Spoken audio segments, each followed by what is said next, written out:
ഉബദ്ദിലഹു മിൻ തിൽഖാഇ നഫ്സി. ഇതെന്റെ തീരുമാനപ്രകാരം എന്റെ ഇഷ്ടപ്രകാരം മാറ്റിമറിക്കാവുന്ന ഒന്നല്ല, എന്റെ ഇച്ഛപ്രകാരം മാറ്റിമറിക്കുന്ന ഒന്നല്ല ഇത്. നേരെ മറിച്ച് ഇന്നത്തബിഉ ഇല്ലാ മാ യൂഹാ ഇലയ്യ, എനിക്കെന്താണോ വഹി കിട്ടുന്നത് അതിനെ പിൻപറ്റുക മാത്രമാണ് ഞാൻ ചെയ്യുന്നത്. ഇന്നി അഖാഫു ഇന്ന സൈതു റബ്ബി അദാബ യൗമിൻ അദീം.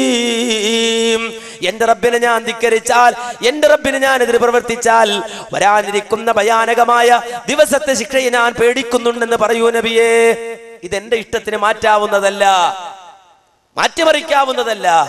നേരെ മറിച്ച് അള്ളാഹുവിന്റെ വഹി ആദ്യം ഞാൻ അത് നടപ്പാക്കുകയാണ്. അള്ളാഹ് ഒരു കാര്യം എന്നോട് പറഞ്ഞാൽ ആദ്യം ഞാൻ അത് സ്വീകരിക്കുന്ന ആള്, പിന്നെ വിശ്വാസികളൊക്കെ അത് സ്വീകരിക്കുകയാണ്. അല്ലാതെ എന്റെ ഇഷ്ടപ്രകാരം അങ്ങോട്ടും ഇങ്ങോട്ടും മാറ്റിമറിക്കുന്നൊന്നല്ല. നേരെ മറിച്ച് എനിക്ക് വഹി കിട്ടുന്നു, അതിനെ ഞാൻ പിൻപറ്റുന്നു എന്നല്ലാതെ വേറൊന്നും വിടില്ല. ഞാനും ആ നിയമത്തിന് വിധേയനാണ്, അള്ളാഹുവിന്റെ കൽപ്പനക്ക് വിധേയനാണ്. അതനുസരിച്ച് ഞാനും പ്രവർത്തിക്കുകയാണ്. ഈ നിലപാട് മുഹമ്മദ് മുസ്തഫ സല്ലല്ലാഹു അലൈഹി വസല്ലം സ്വീകരിച്ചു. എന്നിട്ട് ആ വഹി ജനങ്ങൾക്ക് പഠിപ്പിച്ചു കൊടുത്തപ്പോൾ അവർക്ക് മാറ്റമുണ്ടായി, സംസ്കരണം ഉണ്ടായി. നിങ്ങൾ മനസ്സിലാക്കണം, ലോകം കണ്ട ഏറ്റവും ഉന്നത തലമുറയെ അവർ മാറി. അവർ ഹൃദയത്തിന്റെ വ്യതിയാനങ്ങൾ, മാറ്റങ്ങൾ, ഒരു മനുഷ്യന്റെ മനസ്സിലുണ്ടാകുന്ന മാറ്റങ്ങളെപ്പോലും അവർ ശ്രദ്ധിച്ചു എന്നാണ്, അല്ലേ? അതുകൊണ്ട് ആ മഹാനായ ഹൻളല എന്ന സഹാബി നബി സല്ലല്ലാഹു അലൈഹി വസല്ലമയുടെ ശിഷ്യനാണ്. റസൂലുള്ളാഹിന്റെ മുന്നിൽ വന്നിരിക്കുന്ന ആളാണ്, റസൂലുള്ളാഹിൽ നിന്ന് ദീൻ പഠിക്കുന്ന ആളാണ്. ഒരിക്കൽ അദ്ദേഹം വീട്ടിലേക്ക് മടങ്ങിപ്പോയി മക്കളോടും കുടുംബത്തോടും ഒക്കെ സഹവസിച്ചപ്പോ അദ്ദേഹത്തിന് തോന്നുകയാണ്, സുബ്ഹാനല്ലാഹ്, എന്റെ മനസ്സെന്തേ ഇങ്ങനെ? നബിയുടെ മുന്നിലിരിക്കുമ്പോൾ വല്ലാത്ത ഈമാനാണല്ലോ, ഈമാൻ അത് ഏറ്റവും ഉയർന്ന അവസ്ഥയിലാണല്ലോ. ഞാൻ വീട്ടിലേക്ക് വന്ന് എന്റെ മക്കളോടൊപ്പം ഇരുന്നാൽ, എന്റെ ഭാര്യയോടൊപ്പം ഇരിക്കുമ്പോ അതിങ്ങനെ കുറയുന്നത് പോലെ, ഒരൽപ്പം കുറഞ്ഞതുപോലെ തോന്നുകയാണല്ലോ. അതെന്റെ മനസ്സിൽ നിഫാഖുള്ളത് കൊണ്ടല്ലേ എന്ന് അദ്ദേഹം ചിന്തിച്ചത്. ഞാൻ മുനാഫിക്കായത് കൊണ്ടല്ലേ എന്നാ അദ്ദേഹം ഇറങ്ങി ഓടിയിട്ട് എന്താ പറഞ്ഞത്? എന്താ അദ്ദേഹം പറഞ്ഞത്?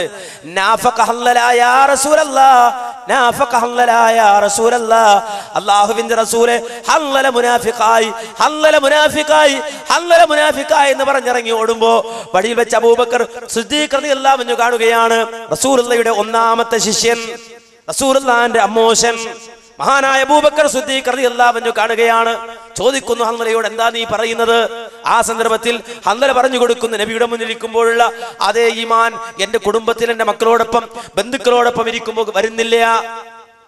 അതെന്റെ മനസ്സിൽ കാപട്യമുള്ളത് കൊണ്ടല്ലേ എന്ന് അബൂബക്കർ സിദ്ദീഖ് റളിയല്ലാഹു അൻഹുവിനോട് തന്റെ അനുഭവം ഹൻളല റളിയല്ലാഹു അൻഹു പറഞ്ഞപ്പോ അബൂബക്കർ സിദ്ദീഖ് റളിയല്ലാഹു അൻഹു പറഞ്ഞെന്താ?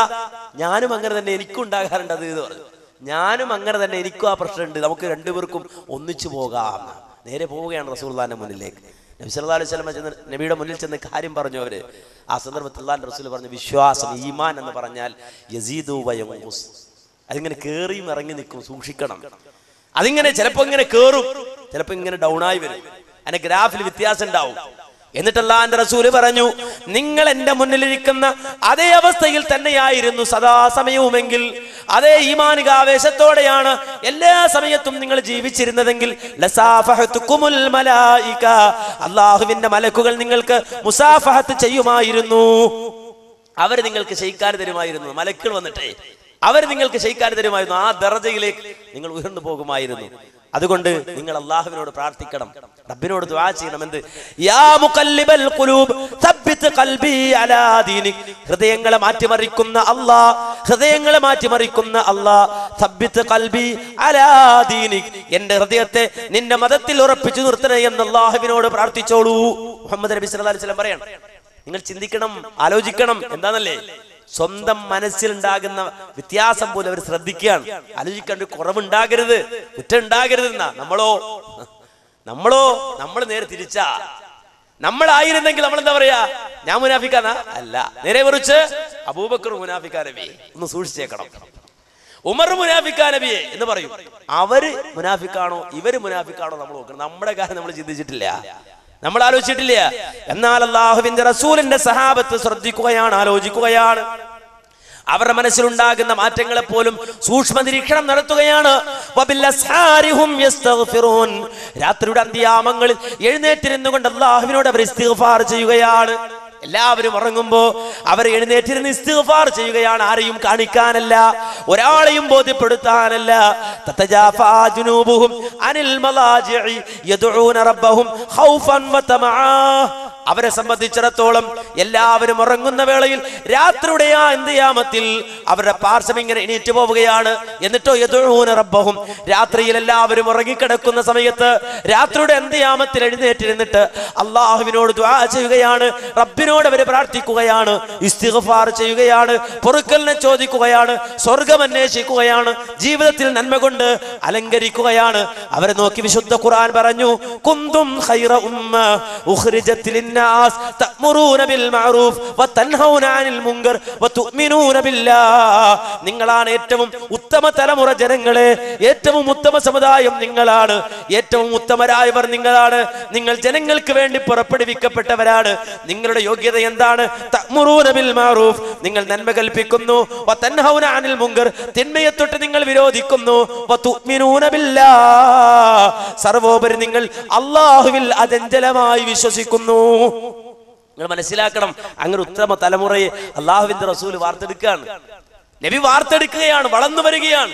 അവർ ഉത്തമ തലമുറയാണെന്ന് വിശുദ്ധ ഖുർആൻ വ്യക്തമായും സർട്ടിഫിക്കറ്റ് കൊടുക്കുകയാണ്. അവരെ മനസ്സിലാകാതെ പോയവരുണ്ട്, ചില ആളുകൾ അവരെ അറിയാതെ പോയവരുണ്ട്. വിശുദ്ധ ഖുർആൻ അവർക്ക് നന്മയുടെ സർട്ടിഫിക്കറ്റ് കൊടുത്തു, അവർ ഉത്തമരാണെന്ന് പറഞ്ഞു. മാത്രമല്ല, ഇൻ ആമനു ബിമിസ്ലി മാ ആമൻതും ബിഹി ഫഖദ് ഇഹ്തദൗ. ഓ മനുഷ്യരെ, ഓ സഹാബികളെ, നിങ്ങൾ വിശ്വസിച്ചതുപോലെ അവർ വിശ്വസിക്കുകയാണെങ്കിൽ അവർക്കും സന്മാർഗത്തിലാകാമെന്നുള്ള പറയുകയാണ്. അവരുടെ വിശ്വാസത്തിന് അല്ലാഹു സർട്ടിഫിക്കറ്റ് കൊടുക്കുകയാണ്. ഉത്തമ ജനത അവർക്ക് അല്ലാഹു സർട്ടിഫിക്കറ്റ് കൊടുക്കുകയാണ്. ചില ആളുകൾ പറഞ്ഞു, എന്ത് സലഫി മൻഹജ് എന്നൊക്കെ പറഞ്ഞാൽ, അല്ലെങ്കിൽ ആ സഹാബത്തിന്റെ മാർഗം എന്നൊക്കെ പറഞ്ഞാൽ അങ്ങനൊന്നും ഇല്ലാതാ പറഞ്ഞത്. ചില ആളുകൾ നമ്മുടെ നാട്ടിൽ ഇടക്കാലഘട്ടത്തിൽ അവനവൻ മതത്തിന്റെ ആളുകളുണ്ട്. അവനവൻ മതം എന്ന് പറഞ്ഞാൽ, എനിക്ക് മതം എന്ന് തോന്നുന്നത് മതം, അതെന്റെ മത, എനിക്ക് ശരിയെന്ന് തോന്നുന്നത് എന്റെ മതം. അങ്ങനെ അവനവൻ മതം പ്രമാണമല്ല, തെളിവല്ല, ഖുർആനല്ല, സുന്നത്തല്ല. ഖുർആന്റെ ആയത്ത് കേട്ടാലും അതുപോലെ തന്നെ ഒരു ഹദീസ് കേട്ടാലും ഒക്കെ അവനവന്റെ ബുദ്ധി, അവനവന്റെ ചിന്ത, ആ ചിന്തക്കൊപ്പിച്ചുകൊണ്ട് കാര്യങ്ങൾ മനസ്സിലാക്കുന്ന ആളുകളുണ്ട്. ചില ആളുകളുണ്ട് ഭയങ്കര ബുദ്ധിജീവികളാണ്. ഒരായത്ത് കേട്ടാൽ അവന്റെ ബുദ്ധിക്ക് പറ്റുമോ നോക്കും, ഒരു ഹദീസ് കേട്ടാൽ അവന്റെ ബുദ്ധിക്ക് പറ്റുമോ എന്ന് നോക്കും. അങ്ങനെ കാര്യങ്ങൾ സ്വീകരിക്കുന്ന ആളുകളുണ്ട്. പക്ഷെ ഇസ്ലാം അതല്ല, ദീനുൽ ഇസ്ലാം അതല്ല. ഇസ്ലാം ലോകത്തോട് പറഞ്ഞത് ബുദ്ധിക്കിണങ്ങുന്ന കാര്യങ്ങളാണ്, മനുഷ്യന്റെ ബുദ്ധിക്ക് യോജിക്കുന്ന കാര്യങ്ങളാണ്. ഏതെങ്കിലും ഒരു ബുദ്ധിക്ക് അത് യോജിക്കുന്നില്ല, തന്റെ ബുദ്ധിക്ക് യോജിക്കുന്നില്ല എന്ന് തോന്നുകയാണെങ്കിൽ അവന്റെ ബുദ്ധിക്ക് എന്തോ തകരാറുണ്ട് എന്ന് മനസ്സിലാക്കുകയല്ലാതെ ഇസ്ലാമിക പ്രമാണത്തിന് കുറവുണ്ടെന്ന് ഒരാളും മനസ്സിലാക്കരുത്. ഇസ്ലാമിക പ്രമാണത്തിന് ഒരു കുറവുണ്ടെന്ന് ഒരാളും മനസ്സിലാക്കരുത്. എന്നാൽ പിൽക്കാലഘട്ടത്തിൽ നമുക്കിടയിൽ കടന്നു വന്നു എന്ത്? അവനവന്റെ ബുദ്ധി കൊണ്ട് മതത്തെ കണക്കാക്കുന്ന ആളുകൾ. ഒരു ഹദീസ് കേട്ടാൽ അവരിങ്ങനെ ചിന്തിക്കും, ഇത് പറ്റുമോ, നമ്മുടെ ബുദ്ധിക്ക് പറ്റുമോ എന്ന് ചിന്തിക്കുന്ന ആൾക്കാരുണ്ട്. അങ്ങനെ ചിന്തിച്ച ആളുകൾ മതത്തിന്റെ അടിസ്ഥാന തത്വങ്ങളെ പരിഹസിച്ചിട്ടുണ്ട്, പ്രമാണങ്ങളെ പരിഹസിച്ചിട്ടുണ്ട്. എത്രത്തോളം നമ്മുടെ നാട്ടിൽ മടവൂരികൾ എന്ന് പറയുന്ന ഒരു വിഭാഗം തന്നെ ആ രംഗത്ത് ആ ചിന്താഗതിയുമായി കടന്നു വന്നു. അടിസ്ഥാനപരമായി അവരുടെ പ്രബോധനം തന്നെതായിരുന്നു, ഒരു ഹദീസ് കണ്ടാൽ അത് സ്വീകാര്യമായ രൂപത്തിൽ നബിയിൽ നിന്ന് വന്നാൽ അത് സ്വീകരിക്കാൻ പറ്റുമോ ഇല്ല, അവനവന്റെ ബുദ്ധിക്ക് നോക്കണം എന്നാ. നൂറ്റാണ്ടുകൾക്ക് മുമ്പ് ഇസ്ലാമിക ലോകത്ത് പൂർവ്വസൂരികളായ ആളുകൾ അതിന് മറുപടി പറഞ്ഞു. മഹാനായ അലി ഇബ്നു അബീ ത്വാലിബ് റളിയല്ലാഹു അൻഹു, റസൂലുള്ളാഹിന്റെ മരുമകനായ അലി ഇബ്നു അബീ ത്വാലിബ് റളിയല്ലാഹു അൻഹുവിന്റെ സുപ്രസിദ്ധമായ ആ വചനം അബൂദാവൂദ് റിപ്പോർട്ട് ചെയ്യുന്നത് കാണാം. എന്താ അദ്ദേഹം പറയുന്നത്?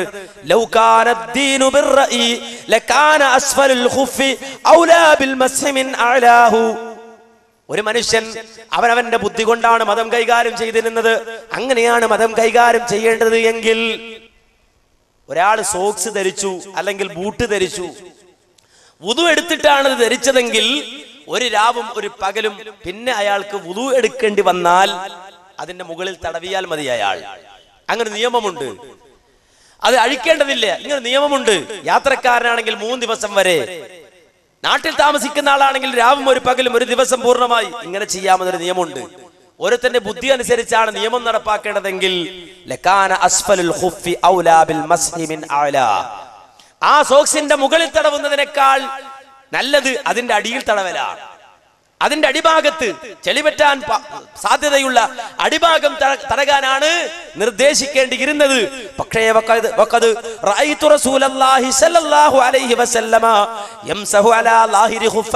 അല്ലാഹുവിന്റെ റസൂൽ സോക്സിന്റെ മുകൾ ഭാഗം തടവുന്നതായിട്ടാണ് ഞാൻ കണ്ടത്. ആരാ പറയണത്? അലി ഇബ്നു അബീ ത്വാലിബ് റളിയല്ലാഹു അൻഹു. അപ്പോ ഓരോരുത്തരുടെ ബുദ്ധിക്കനുസരിച്ച് മതം ഉണ്ടാക്കാൻ പറ്റൂല എന്നർത്ഥം. നേരെ മറിച്ച് അല്ലാഹ് പറയുന്നത് മനുഷ്യൻ അനുസരിക്കുക, നബി സല്ലല്ലാഹു അലൈഹി വസല്ലമ പ്രവർത്തിക്കുന്നത് മനുഷ്യൻ അനുസരിക്കുക, പ്രവാചകന്റെ നടപടിക്രമങ്ങളെ മനുഷ്യർ ഉൾക്കൊള്ളുക.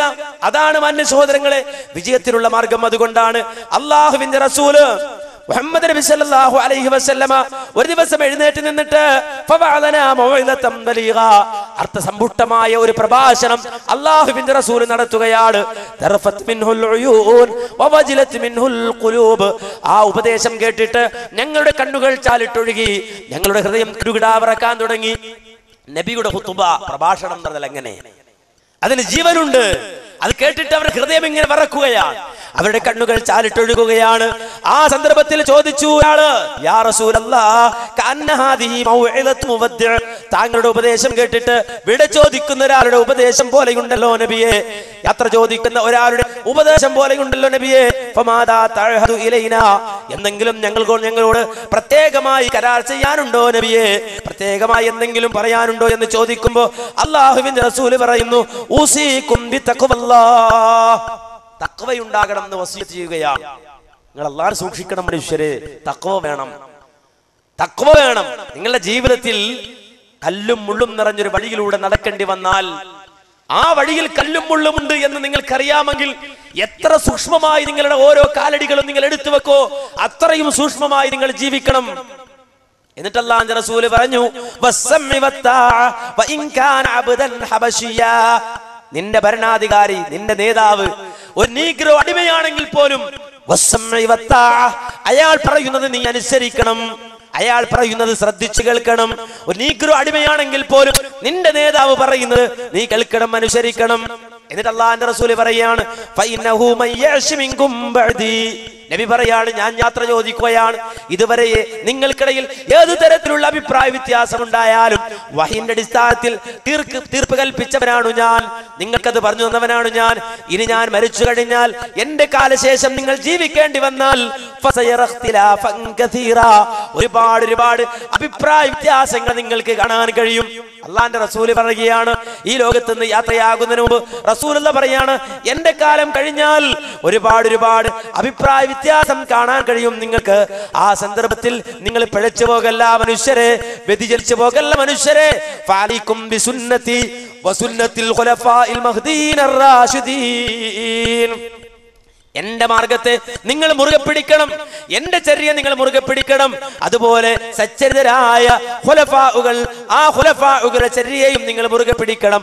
തമസ്സകൂ ബിഹാ വഅല്ലൂ അലൈഹാ ബിന്നവാജിദ്, അതെ നിങ്ങളത് മുറുകെ പിടിക്കണം, നിങ്ങളുടെ അണപ്പല്ലുകൾ കൊണ്ട് അതിനെ കടിച്ചു പിടിക്കണം. വയ്യാക്കും വമുഹ്ദസാത്തിൽ ഉമൂർ, പുതിയ നവീനമായി ഉണ്ടായി വരുന്ന കാര്യങ്ങൾ നിങ്ങൾ സൂക്ഷിക്കണേ ജനങ്ങളെ. ഫഇന്ന കുല്ല മുഹ്ദസത്തിൻ ബിദ്അ വകുല്ല ബിദ്അത്തിൻ ളലാല, എല്ലാ പുതിയ ആശയങ്ങളും അത് വഴികേടാണ്, അത് ദലാലത്താണ്. എല്ലാ പുതിയ കാര്യങ്ങളും ബിദ്അത്താണ്, ആ ബിദ്അത്തുകൾ വഴികേടാണ്. മുഹമ്മദ് മുസ്തഫ സല്ലല്ലാഹു അലൈഹി വസല്ലം പറയാണ്, ലോകാവസാനം വരെ ജീവിക്കുന്ന മുഴുവൻ ആളുകളും വ്യക്തമായി ഇത് മനസ്സിലാക്കിയിരിക്കണം. ഏത് തരത്തിൽ അഭിപ്രായ വ്യത്യാസം ഉണ്ടായാലും അവനവൻ പിടിച്ച മുയലിന് 3 കൊമ്പ് എന്ന വാശിയിൽ നിൽക്കരുത്. ഞാൻ പിടിച്ച മുയലിന് 3 കൊമ്പ്, മുയലിന് കൊമ്പില്ല മനുഷ്യ എന്നത് അവന് പറഞ്ഞാൽ മനസ്സിലാവൂല. ഇല്ല, ഞാൻ പിടിച്ച മുയലിന് 3 കൊമ്പുണ്ട് എന്ന് പറയും. അങ്ങനെ ആകരുത്.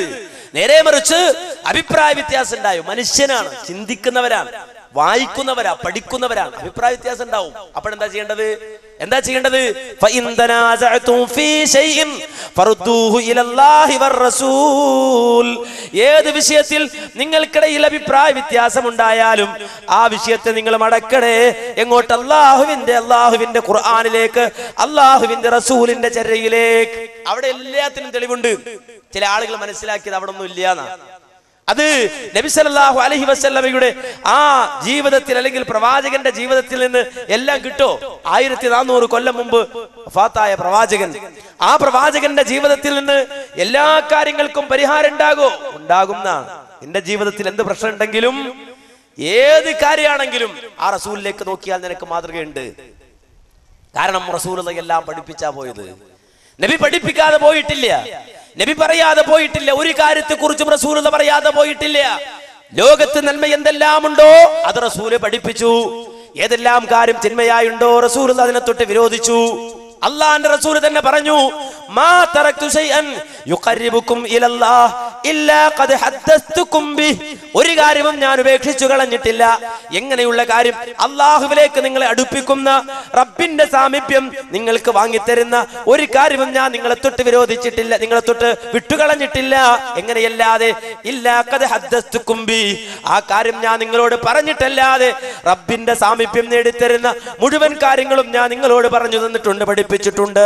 വമാ തറക്തു ശൈഅൻ യുബഇദുകും അനില്ലാഹി ഇല്ലാ ഖദ് നഹൈതുകും അൻ, അല്ലാഹുവിങ്കൽ നിന്ന് നിങ്ങളെ അകറ്റിക്കളയുന്ന മുഴുവൻ കാര്യങ്ങളും ഞാൻ നിങ്ങളെ തൊട്ട് വിരോധിച്ചിട്ടുണ്ട്. ജനങ്ങളെ, മഹാനായ മുഹമ്മദ് മുസ്തഫ സല്ലല്ലാഹു അലൈഹി വസല്ലം പറയാണ്, എല്ലാ കാര്യങ്ങളും അത് അല്ലാഹുവിങ്കൽ നിങ്ങളെ അകറ്റുന്നതാണോ വിരോധിച്ചിട്ടുണ്ട്, അല്ലാഹുവിന്റെ സാമീപ്യം നിങ്ങൾക്ക് നേടിത്തരുന്നതാണോ അത് ഞാൻ നിങ്ങളോട് പഠിപ്പിച്ചിട്ടുണ്ട്. ആ ജീവിതം തെളിഞ്ഞ ജീവിതമാണ്. ആ നബി നടന്നത്, ആ നബി റസൂലുള്ളാഹി സ്വല്ലല്ലാഹു അലൈഹി വസല്ലമ ചിരിച്ചപ്പോൾ എത്ര പല്ല് പുറത്തു കണ്ടു എന്ന് വരെ, അള്ളാഹുവിന്റെ റസൂലിന്റെ തലമുടിയിൽ എത്ര മുടി നരച്ചിരുന്നു എന്ന് വരെ നിങ്ങൾ മനസ്സിലാക്കണം. പ്രവാചകന്റെ തലമുടിയിൽ നിന്ന് എത്ര മുടി നരച്ചിരുന്നു, താടിരോമങ്ങളിൽ നിന്ന് എത്ര നരച്ചിരുന്നു, പ്രവാചകൻ വസ്ത്രം ധരിച്ചതെങ്ങനെ, ചെരുപ്പ് ധരിച്ചതെങ്ങനെ, ബാത്റൂമിൽ കയറിയതെങ്ങനെ, ദാമ്പത്യ ജീവിതം നയിച്ചതെങ്ങനെ, എല്ലാം എല്ലാം എല്ലാം സർവ്വതും കൃത്യമായി രേഖപ്പെടുത്തപ്പെട്ടിട്ടുണ്ട് എന്നാണ്. അത്ഭുതമാണ് മുഹമ്മദ് മുസ്തഫ സല്ലല്ലാഹു അലൈഹി വസല്ലമയുടെ ജീവിതം. ഇത് നമ്മൾ മാത്രം പറയല്ല, വ്യക്തമായി എല്ലാവരും ഒരുപോലെ സമ്മതിക്കുന്ന കാര്യമാണ്. അവിടുത്തെ കുടുംബത്തിന്റെ ചരിത്രങ്ങൾ മുതൽ, പ്രസവത്തിന്റെ സമയത്തുള്ള ചരിത്രം മുതൽ, ഓരോ സന്ദർഭങ്ങളിലുമുള്ള ചരിത്രങ്ങൾ, അതിന്റെ പുറമെ മുഹമ്മദ് നബി സല്ലല്ലാഹു അലൈഹി വസല്ലം ചെരുപ്പ് ധരിക്കുമ്പോൾ ഏത് ചെരുപ്പ് ധരിച്ചു, അവിടുത്തെ ചെരുപ്പിന്റെ ആകൃതി എന്തായിരുന്നു, ആദ്യം ഏത് കാലിന് ചെരുപ്പ് ധരിച്ചു, പിന്നീട് ഏത് കാലിന് ചെരുപ്പ് ധരിച്ചു, അവിടുന്ന് കുപ്പായമിടുമ്പോൾ ആദ്യം ഏത് ഭാഗത്തെ, ഏത് കൈ, ഏത് ഭാഗം ആദ്യം കുപ്പായം ധരിച്ചു, അവിടുന്ന് കൈ കഴുകുമ്പോൾ ആദ്യം ഏത് കൈ കഴുകി, ഇങ്ങനെ തുടങ്ങി ഞാൻ പറയട്ടെ. അവിടുന്ന് ഭക്ഷണം കഴിക്കുമ്പോൾ എത്ര വിരൽ കൊണ്ട് ഭക്ഷണം കഴിച്ചു, അത് ഏത് കൈയിന്റെ വിരലാണ്, ഇങ്ങനെ തുടങ്ങി. നിങ്ങൾ ചിന്തിക്കുക, ഒരൊറ്റ ചലനങ്ങളും വിട്ടുപോകാതെ, ഒരു വിഷയവും വിട്ടുന്നത് അല്ലാഹുവിന്റെ റസൂലിന്റെ ഒരു ചലനവും വിട്ടുപോകാതെ, അത് രാത്രി പാതിരക്ക് പ്രൈവറ്റ് റൂമിൽ വെച്ച് ചെയ്ത കാര്യങ്ങളാണെങ്കിൽ പോലും, ബാത്റൂമിന്റെ ഉള്ളിൽ വെച്ച് ചെയ്ത കാര്യങ്ങളാണെങ്കിൽ പോലും മുഴുവനും റിപ്പോർട്ടുണ്ട്. ഇങ്ങനെ തുടങ്ങിയിട്ട് ഞാൻ ചുരുക്കട്ടെ, എല്ലാ ചലനങ്ങളും, അതാണ് ഞാൻ ബാത്റൂമിന്റെ ഉള്ളിലുള്ള കാര്യങ്ങൾ വരെ, അതുപോലെ പ്രൈവറ്റ് ജീവിതത്തിലുള്ള വിഷയങ്ങൾ വരെ മുഴുവനും റിപ്പോർട്ടുള്ള ഒരേ ഒരു നേതാവ് അഷ്റഫുൽ ഖൽഖ് ത്വാഹ മുഹമ്മദുർ റസൂലുള്ളാഹി സ്വല്ലല്ലാഹു അലൈഹി വസല്ലം തങ്ങൾ അല്ലാതെ സമാനമായി വേറൊരു നേതാവിനെ ചൂണ്ടിക്കാണിക്കാൻ ഒരു പ്രത്യയശാസ്ത്രക്കാരനും ഒരു പ്രസ്ഥാനക്കാരനും ഒരിക്കലും സാധ്യമല്ല.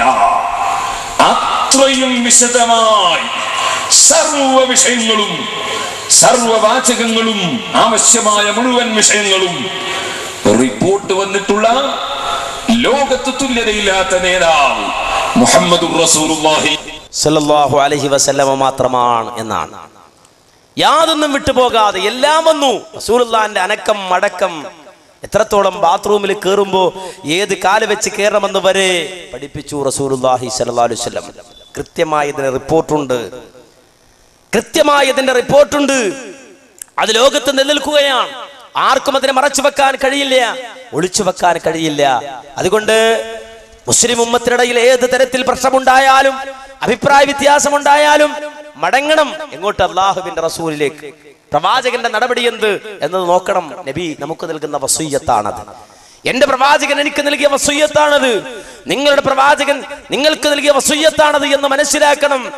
അങ്ങനെ ജീവിതത്തിൽ വ്യക്തമായ ഒരു നിലപാട് സ്വീകരിക്കാൻ കഴിയണം. അങ്ങനെ വന്നാൽ പിന്നീട് മുസ്ലിം സമൂഹത്തിനുണ്ടായ അപജയങ്ങളിൽ നിന്ന് മുസ്ലിങ്ങൾക്ക് രക്ഷപ്പെടാൻ കഴിയും. നബി എങ്ങനെയാണ് ദീൻ പഠിപ്പിച്ചത്, സഹാബത്ത് എങ്ങനെയാണ് ദീൻ മനസ്സിലാക്കിയത്, അതെങ്ങനെയെന്ന് മനസ്സിലായി കഴിഞ്ഞാൽ പിന്നെ മുസ്ലിം ഉമ്മത്തിനെ തകർക്കാൻ, മുസ്ലിം ഉമ്മത്തിന്റെ ശക്തി ക്ഷയിപ്പിക്കാൻ ഒരു വ്യക്തിക്കും സാധ്യമല്ല. പക്ഷെ സംഭവിച്ചത് എന്താ മാന്യ സഹോദരങ്ങളെ? നമ്മളത് മാത്രം പഠിച്ചില്ല. എന്താണ് ഖുർആൻ എന്നോട് പറഞ്ഞത് നമ്മൾ പഠിച്ചില്ല. എന്താണ് ഹദീസ് നമ്മളോട് പറഞ്ഞത് നമുക്കറിയില്ല. നമ്മൾ പഠിക്കാതെ പോയ അടിസ്ഥാനപരമായ രണ്ട് സംഗതികൾ, ഒന്ന് ഖുർആനാണ്, മറ്റൊന്ന് സുന്നത്താണ്. എന്നാൽ അല്ലാഹുവിന്റെ റസൂൽ പറഞ്ഞതോ, റസൂലുള്ളാഹി സ്വല്ലല്ലാഹു അലൈഹി വസല്ലം ഈ ലോകത്ത് നിന്ന് യാത്രയായ ഘട്ടത്തിൽ, പ്രവാചകൻ ഈ ലോകത്ത് നിന്ന് വിട പറയുന്ന ആ വേളയിൽ അല്ലാഹുവിന്റെ റസൂൽ പറഞ്ഞത്, ഞാൻ പോവുകയാണ്, ഞാൻ പോകുമ്പോൾ തറക്തു ഫീകും അംറൈൻ, രണ്ട് കാര്യം ഞാൻ നിങ്ങളിൽ ഉപേക്ഷിച്ചാണ് പോകുന്നത്, രണ്ടു കാര്യം ഞാൻ നിങ്ങളിലേക്ക് വിട്ടേച്ചാണ് പോകുന്നത്. ലം തളില്ലു മാ തമസ്സക്തും ബിഹിമാ, ആ രണ്ട് കാര്യങ്ങൾ നിങ്ങൾ മുറുകെ പിടിക്കുവോളം ഒരിക്കലും നിങ്ങൾക്കിടയിൽ വഴികേട് സംഭവിക്കുകയില്ല. ഏതാണ് ആ രണ്ട് കാര്യങ്ങളിൽ? ഒന്ന് കിതാബുല്ലാഹ്, ഒന്ന് അല്ലാഹുവിന്റെ കിതാബാണ്, രണ്ടോ അല്ലാഹുവിന്റെ റസൂലിന്റെ ചര്യയുമാണ്. ഇത് രണ്ടും ഉപേക്ഷിച്ചാ പോകുന്നത് എന്നാണ് മുഹമ്മദ് മുസ്തഫ സല്ലല്ലാഹു അലൈഹി വസല്ലം പഠിപ്പിച്ചത്. പക്ഷേ മുസ്ലിം ഉമ്മത്തിനെ സംബന്ധിച്ചിടത്തോളം ഖുർആൻ അവർ പഠിച്ചില്ല, ഹദീസ് അവർ പഠിച്ചില്ല, ഖുർആനും സുന്നത്തും പഠിക്കാതെ മാറി നിന്നു. ഇല്ലേ? നിങ്ങൾ മനസ്സിലാക്കണം, വിശുദ്ധ ഖുർആൻ ചോദിച്ചത് എന്താണ്? അഫലാ യതദബ്ബറൂനൽ ഖുർആൻ, നിങ്ങൾ ഖുർആനെ പറ്റി ചിന്തിക്കുന്നില്ലേ, ആലോചിക്കുന്നില്ലേ? ഖുർആൻ ചോദിക്കാൻ. അല്ല, നിങ്ങൾ എന്താ ഖുർആനെ പറ്റി ചിന്തിക്കാത്തത്? എന്തേ ഖുർആനെ പറ്റി ആലോചിക്കാത്തത്? എന്താണ് വിശുദ്ധ ഖുർആനിന്റെ മഹത്വം നിങ്ങൾക്ക് മനസ്സിലാകാത്തത്? എന്താണ് നിങ്ങൾ അതിനെ സംബന്ധിച്ച് ഒരു പഠനം നടത്താത്തത് എന്ന് വളരെ വ്യക്തമായി വിശുദ്ധ ഖുർആൻ ചോദിച്ചുവെങ്കിൽ, ലോകത്തിന്റെ അത്ഭുതമായി കടന്നു വന്ന, ലോക ജനതക്ക് നേരായ വഴി കാണിച്ചുകൊണ്ട് കടന്നു വന്ന വിശുദ്ധ ഖുർആൻ പഠിക്കുന്നതിൽ നിന്ന് മുസ്ലിം സമുദായം അകന്നുപോയി. കാര്യം എന്താ? മുസ്ലിം സമുദായം അങ്ങനെ പഠിപ്പിക്കപ്പെട്ടു. എന്താ പഠിപ്പിക്കപ്പെട്ടത്? ഖുർആൻ, അതിൽ നിന്നൊരു ആയത്തിന്റെ അർത്ഥം പോലും നിങ്ങൾ പഠിക്കണ്ട എന്നാ പറഞ്ഞത്. നിങ്ങൾ ഖുർആനിൽ നിന്നൊരു ആയത്തിന്റെ പോലും അർത്ഥം പഠിക്കണ്ട എന്നാ പറഞ്ഞത്. അത് നിർബന്ധമില്ല. ഓതൽ നിർബന്ധമായത് ഫാത്തിഹ മാത്രമാണ്. വിശുദ്ധ ഖുർആനിൽ നിന്ന് ഓതൽ നിർബന്ധമായ ഒരൊറ്റ അധ്യായം അത് സൂറത്തുൽ ഫാത്തിഹ മാത്രമാണ്. ആ ഫാത്തിഹയുടെ പോലും അർത്ഥം പഠിക്കൽ നിർബന്ധമില്ല, പ്രത്യേകം സുന്നത്തുമില്ല എന്ന് 1982 കാലഘട്ടങ്ങളിൽ മലയാളക്കരയിൽ പുസ്തകമിറങ്ങി. എന്നിട്ട് പറഞ്ഞു, ഖുർആൻ അതിന്റെ ആയത്തിന്റെ അർത്ഥം പറയാൻ പാടില്ല. 3 ആയത്തുകൾക്ക് പൂർണ്ണമായി അർത്ഥം പറയുന്ന പണ്ഡിതന്മാർ പഴയ കാലഘട്ടത്തിൽ ഉണ്ടായിരുന്നില്ല. അതുകൊണ്ട് വിശുദ്ധ ഖുർആനിന്റെ അർത്ഥം പറഞ്ഞാൽ പിഴച്ചു പോകും. പഴയ കാലഘട്ടത്തിൽ മുജാഹിദ് പ്രസ്ഥാനത്തിന്റെ വാഗ്ദാക്കൾ കടന്നു വന്നുകൊണ്ട് ഖുർആൻ ക്ലാസുകൾ സംഘടിപ്പിക്കുമ്പോ ഖുർആൻ ക്ലാസ്സിലാക്കുകയാണ് ഇപ്പോൾ ഇവർ ചെയ്യുന്നത് എന്ന് പറഞ്ഞു പരിഹസിച്ചു എന്നാണ്. ഖുർആൻ ക്ലാസ്സിലാക്കുകയാണ് വരുന്നത്. നമുക്കറിയാം, പഴയകാല മുജാഹിദ് പ്രവർത്തകർക്ക് അനുഭവം ഉണ്ടാവും, അത് കേട്ടിട്ടുണ്ടാവും. വന്ന് മുജാഹിദുകൾ ഖുർആൻ ക്ലാസ്സിലാക്കി എന്ന് ഈ രൂപത്തിൽ ആക്ഷേപങ്ങൾ കേൾക്കേണ്ടി വന്നു. നിങ്ങൾ മനസ്സിലാക്കണം, വിശുദ്ധ ഖുർആനിൽ നിന്ന് ജനങ്ങളകന്നു പോയി. ഫാത്തിഹയുടെ പോലും അർത്ഥം പഠിക്കാതെ പോയി. അൽഹംദുലില്ലാഹി റബ്ബിൽ ആലമീൻ എന്ന് ചോദിച്ചാൽ എന്താ അതിന്റെ അർത്ഥം? ആ അൽഹംദുലില്ലാഹി റബ്ബിൽ ആലമീൻ എന്ന് പറഞ്ഞാൽ എന്താണ്? അത് മനസ്സിലായില്ല. അതിന്റെ അർത്ഥം എന്താണെന്ന് പിടിയിട്ടിട്ടില്ല. അർ-റഹ്മാനിർ റഹീം എന്താണ് അതിന്റെ അർത്ഥം എന്ന് ചോദിച്ചാൽ അതിനെ കുറിച്ച് അറിയില്ല. മാലികി യൗമിദ്ദീൻ എന്താണ് അതിന്റെ അർത്ഥം? അത് ചിന്തിച്ചിട്ടില്ല. ഇയ്യാക നഅ്ബുദു വ ഇയ്യാക നസ്തഈൻ എന്താണ് അതിന്റെ മഅന? എന്താണ് അതിന്റെ അർത്ഥം? അതറിയില്ല. നിർബന്ധമായും ഓതേണ്ട സൂറത്താ വിശുദ്ധ ഖുർആനിൽ. ഏത് നമസ്കാരത്തിലും ഓതേണ്ട സൂറത്ത്. ആ സൂറത്തിന്റെ പോലും അർത്ഥം പഠിച്ചില്ല, ആശയം മനസ്സിലാക്കിയില്ല. അങ്ങനെ വന്നപ്പോഴോ ഉത്തമ സമൂഹം എന്ന് അള്ളാഹു പരിചയപ്പെടുത്തിയ ആ നല്ല സമൂഹത്തിന്റെ ഗുണങ്ങൾ നമ്മിൽ നിന്ന് കൊഴിഞ്ഞുപോയി, നഷ്ടപ്പെട്ടു പോയി. ആ ജനത അള്ളാഹുവിൽ തവക്കുലാക്കിയ ജനതയാണ്. അള്ളാഹുവിനെ മുഴുവൻ ഏൽപ്പിച്ച, അള്ളാഹുവിന്റെ കൽപ്പനകളെ പേടിച്ച, റബ്ബിന്റെ കൽപ്പനകളെ മാനിച്ച ജനതയാണ്. ഇന്നമൽ മുഅ്മിനൂൻ അല്ലദീന ഇദാ ദുകിറല്ലാഹ് വജിലത് ഖുലൂബുഹും വഇദാ തുലിയത് അലൈഹിം ആയാതുഹു സാദതുഹും ഈമാനാ വഅലാ റബ്ബിഹിം യതവക്കലൂൻ. അല്ലാഹു പറയാണ്, മുഅ്മിനീങ്ങൾ എന്ന് പറഞ്ഞാൽ ഇദാ ദുകിറല്ലാഹ് അല്ലാഹുവിനെ കുറിച്ച് അവരോട് പറയപ്പെട്ടാൽ വജിലത് ഖുലൂബുഹും അവരുടെ ഹൃദയം ഇങ്ങനെ കിടുകിടാ വിറക്കുന്നതാണ്. മാത്രമല്ല വഇദാ തുലിയത് അലൈഹിം ആയാതുഹു അല്ലാഹുവിന്റെ ആയത്തുകൾ അവർക്കിടയിൽ ഓതിക്കേൽപ്പിക്കപ്പെട്ടാൽ സാദതുഹും ഈമാനാ അവരുടെ ഈമാൻ ഇങ്ങനെ വർദ്ധിക്കുന്നതാണ്. ഖുർആന്റെ ആയത്ത് ഇങ്ങനെ കേൾക്കുമ്പോൾ അവർ വിശ്വാസം ഇങ്ങനെ വർദ്ധിക്കും. വഅലാ റബ്ബിഹിം യതവക്കലൂൻ, അവരുടെ സർവ്വ കാര്യങ്ങളും അല്ലാഹുവിൽ തവക്കുലാക്കി ജീവിക്കുന്നവരുമാണ്. അവരെ പേടിപ്പിക്കാൻ ഒരു ശക്തിക്കും കഴിയില്ല എന്നർത്ഥം. അവർ ലോകത്തെ വെല്ലുവിളിക്കുന്ന ആര്? വിശ്വാസികൾ. മുഹമ്മദ് നബി സല്ലല്ലാഹു അലൈഹി വസല്ലം വളർത്തിക്കൊണ്ടുവന്ന ജനത അവർ ലോകത്തെ വെല്ലുവിളിച്ചുകൊണ്ട് ജീവിച്ച ജനതയാണ്. ലോകത്തുള്ള മുഴുവൻ ശക്തികളെയും അവർ വെല്ലുവിളിച്ചു. എന്താ വെല്ലുവിളിച്ചത്? ഈമാനുള്ളവരെങ്ങനെ വെല്ലുവിളിച്ചത്? എങ്ങനെ വെല്ലുവിളിക്കാനാ അല്ലാഹ് പറഞ്ഞത്? ഇൻ അറാദനി അല്ലാഹു ബിദുർരിൻ ഹൽ ഹുന്ന കാശിഫാതു ദുർരിഹി ഔ അറാദനി ബിറഹ്മത്തിൻ ഹൽ ഹുന്ന മുംസികാതു റഹ്മതിഹി ഖുൽ ഹസ്ബിയല്ലാഹ്. അള്ളാഹു പഠിപ്പിച്ചു കൊടുക്കുകയാണ് ലോകത്തോട്. ലോകത്ത് അല്ലാഹുവിന് പുറമെ ആരാധിക്കപ്പെടുന്ന മുഴുവൻ ശക്തികളോടും ചോദിക്കുക നിങ്ങൾ എന്ത്? ഇന്നറാദനി അല്ലാഹു ബിദുർരിൻ, ആകാശഭൂമികളെ സൃഷ്ടിച്ച് പരിപാലിക്കുന്ന അല്ലാഹു സുബ്ഹാനഹു വ തആല എനിക്കൊരു ദുരിതം ഉദ്ദേശിച്ചാൽ ആ ദുരിതത്തെ തട്ടി നീക്കുവാൻ നിങ്ങൾ വിളിച്ചു പ്രാർത്ഥിക്കുന്ന ശക്തികൾക്ക് കഴിയുമോ?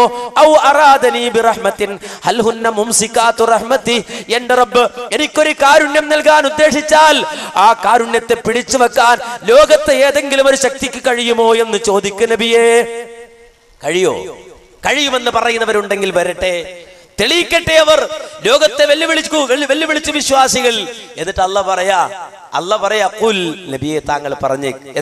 എന്താ പറയേണ്ടത്? ഹസ്ബിയല്ലാഹ് ഹസ്ബിയല്ലാഹ് ഹസ്ബിയല്ലാഹ്, എനിക്കല്ലാഹ് മതി എന്ന് പറയൂ നബിയേ. പറയൂ വിശ്വാസികളെ, ഹസ്ബിയല്ലാഹ്, എനിക്കല്ലാഹ് മതി, എന്റെ സംരക്ഷകനായി എന്റെ റബ്ബ് മതി, എന്റെ രക്ഷകനായി എന്റെ റബ്ബ് മതി, എന്റെ ജീവിതത്തെ പുഷ്ടിപ്പെടുത്താൻ എന്റെ റബ്ബ് മതി, എന്റെ പ്രതീക്ഷകൾക്ക് അവലംബമായി എന്റെ റബ്ബ് മാത്രം മതി, എന്റെ പ്രാർത്ഥനകൾ സമർപ്പിക്കാൻ എന്റെ റബ്ബ് മാത്രം മതി, എന്റെ നേർച്ചകളും എന്റെ പൂജകളും എന്റെ അർച്ചനകളും സമർപ്പിക്കാൻ എന്റെ റബ്ബ് മാത്രം മതി എനിക്ക് എന്ന് പറയൂ. ഖുൽ ഹസ്ബിയല്ലാഹ്, എനിക്കല്ലാഹ് മതി എന്ന് പറയൂ നബിയേ എന്ന് വിശുദ്ധ ഖുർആൻ പഠിപ്പിച്ചെങ്കിൽ മാന്യ സഹോദരങ്ങളെ, പിന്നീട് വന്ന മുസ്ലിം ഉമ്മത്തിന്റെ അവസ്ഥ എന്തായി? അവരെ സംബന്ധിച്ചിടത്തോളം അവർ അല്ലാഹയല്ലാത്തവരോട് പ്രാർത്ഥിക്കാൻ തുടങ്ങി. അവരുടെ ആവലാദികളും വേവലാദികളും അല്ലാഹയല്ലാത്തവരോട് പറയാൻ തുടങ്ങി. മാന്യ സഹോദരങ്ങളെ, അതേ ജാറങ്ങൾ കെട്ടിപ്പടുത്തിട്ട് ആ ജാറത്തിന്റെ സമീപത്ത് പോയിട്ട് കരയാൻ തുടങ്ങി. അവിടെ ചെന്ന് ആവലാദികളും വേവലാദികളും പറയാൻ തുടങ്ങി. മരിച്ചു മൺമറഞ്ഞു പോയ ആളുകളെ വിളിച്ചിട്ട് അവരോട് ദുആ ചെയ്യാൻ തുടങ്ങി. അവരുടെ ജീവിതത്തിൽ പ്രയാസങ്ങൾ വരുമ്പോ, കഷ്ടതകൾ വരുമ്പോ, അതുപോലെ തന്നെ അവരുടെ ജീവിതത്തിൽ ഏതെങ്കിലും തരത്തിലുള്ള ദുരിതങ്ങൾ ഉണ്ടാകുമ്പോ അല്ലാഹുവല്ലാത്തവരോട് പ്രാർത്ഥിക്കുന്ന ദുരവസ്ഥയിലേക്ക് അവരെ വഴുതി വീണു. മാന്യ സഹോദരങ്ങൾ മനസ്സിലാക്കണം, അല്ലാഹുവല്ലാത്തവരോട് ദുആ ചെയ്യുന്നവരായി ജീവിതത്തിലെ പ്രയാസങ്ങൾ, ആ പ്രയാസങ്ങളിൽ ക്ഷമ അവർക്ക് ലഭിച്ചില്ല. ആ ജീവിതത്തിൽ എന്തെങ്കിലും ഒരു ദുരിതം വന്നാൽ ഇന്നാ ലില്ലാഹി വ ഇന്നാ ഇലൈഹി റാജിഊൻ എന്ന് പറയാനുള്ള കരുത്ത് അവർക്ക് കിട്ടിയില്ല. നാം എല്ലാം അല്ലാഹുവിൽ നിന്നുള്ളതാണ്, അവനിലേക്ക് മടങ്ങാനുള്ളവനാണ് എന്ന് പറയുവാനുള്ള ധൈര്യം അവർക്കുണ്ടായില്ല. നേരെ മറിച്ച് അവരെ സംബന്ധിച്ചിടത്തോളം കേരളത്തിലെ ഉയർന്നു നിൽക്കുന്ന ജാറങ്ങൾ തേടി അവർ പോയി, മക്ബറകൾ തേടിയവർ പോയി, അല്ലാഹുവല്ലാത്തവരോട് പ്രാർത്ഥിക്കുന്ന അവസ്ഥയുണ്ടായി. ഇല്ല മാന്യ സഹോദരങ്ങളെ, എന്നാൽ വിശുദ്ധ ഖുർആൻ പഠിച്ചൊരു മനുഷ്യനെ സംബന്ധിച്ചിടത്തോളം, വിശുദ്ധ ഖുർആനിലെ സൂറത്തുൽ ഫാത്തിഹയെങ്കിലും പഠിച്ച ഒരു മനുഷ്യനെ സംബന്ധിച്ചിടത്തോളം അവൻ ഈ രൂപത്തിൽ തെറ്റിപ്പോകുമോ? തെറ്റിപ്പോകില്ല. പക്ഷേ മുസ്ലിം ഉമ്മത്ത് തെറ്റിപ്പോയി. എത്രത്തോളം? ജാറത്തിൽ കിടക്കുന്ന ഉപ്പുപ്പയെ വിളിച്ച് പ്രാർത്ഥിക്കാൻ തുടങ്ങി.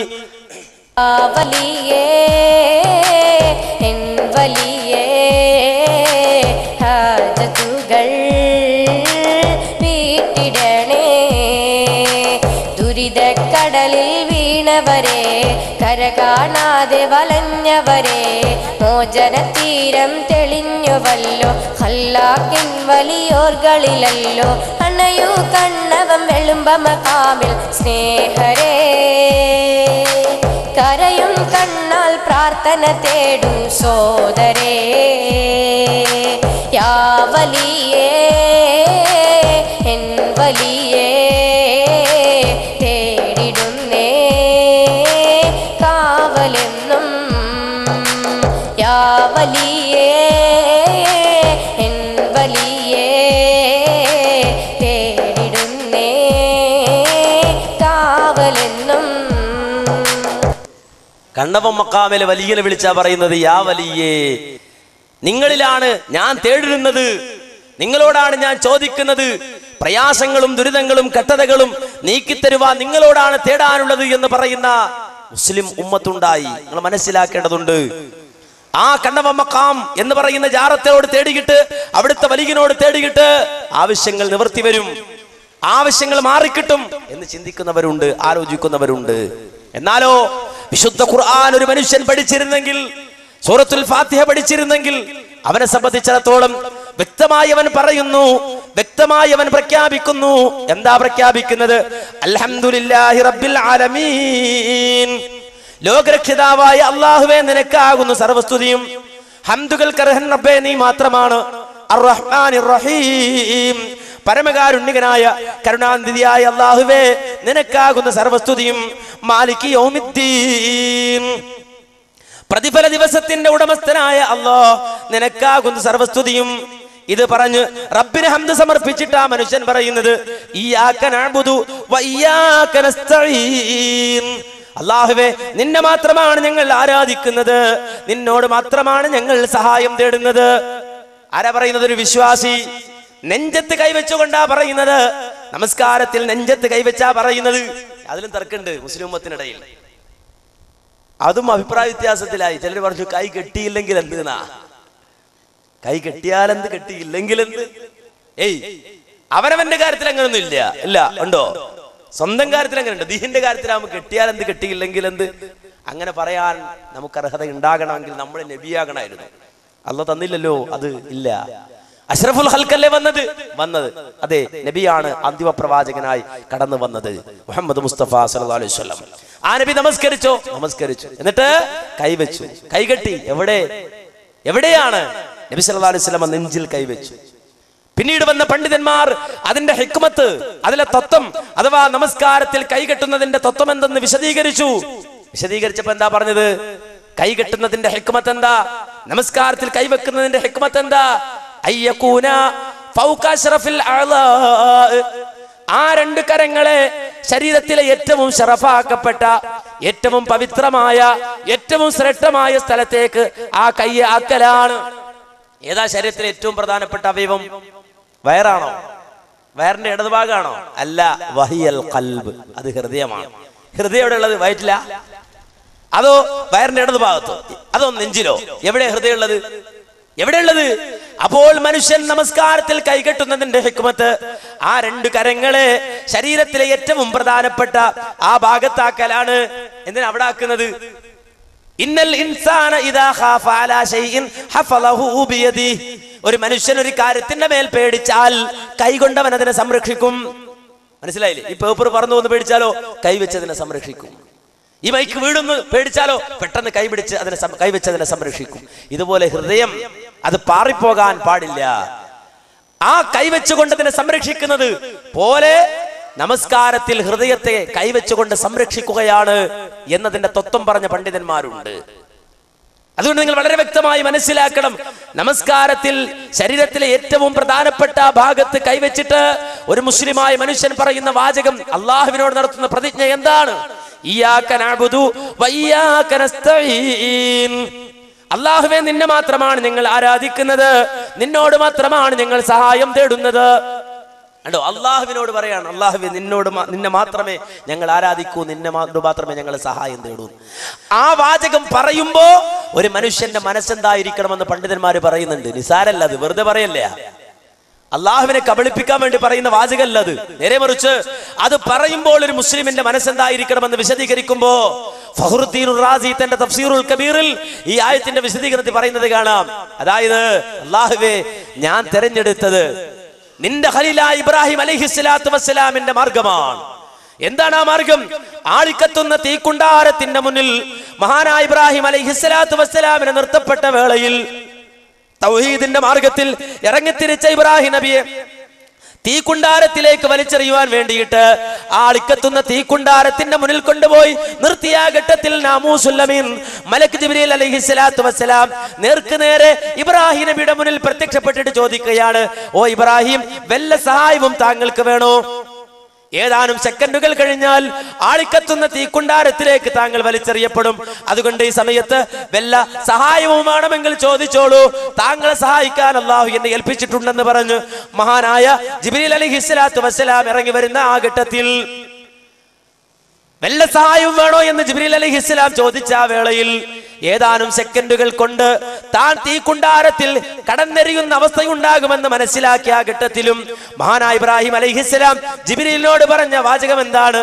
ഫഅമ്മാ ഇലൈക ഫലാ ഫഅമ്നാ ഇലൈക ഫലാ ഫഅമ്നാ ഇലൈക ഫലാ ഹസ്ബിയല്ലാഹ് ഹസ്ബിയല്ലാഹ് ഹസ്ബിയല്ലാഹ്. നിന്റെ സഹായം എനിക്ക് വേണ്ട ജിബ്രീലേ, നിന്റെ സഹായം എനിക്ക് വേണ്ട. ഞാൻ ആർക്ക് വേണ്ടി വാദിക്കുന്നുവോ, ഞാൻ ആർക്ക് വേണ്ടി ജീവിക്കുന്നുവോ, എന്റെ അവസാന ശ്വാസം ഞാൻ ആർക്ക് വേണ്ടി സമർപ്പിക്കുവോ, ആ റബ്ബിന്റെ സഹായമല്ലാതെ ഒരാളുടെയും സഹായം എനിക്ക് വേണ്ട എന്ന് പറഞ്ഞ ഇബ്രാഹിം നബി അത് പറയുമ്പോ അദ്ദേഹത്തിന്റെ മാനസികാവസ്ഥ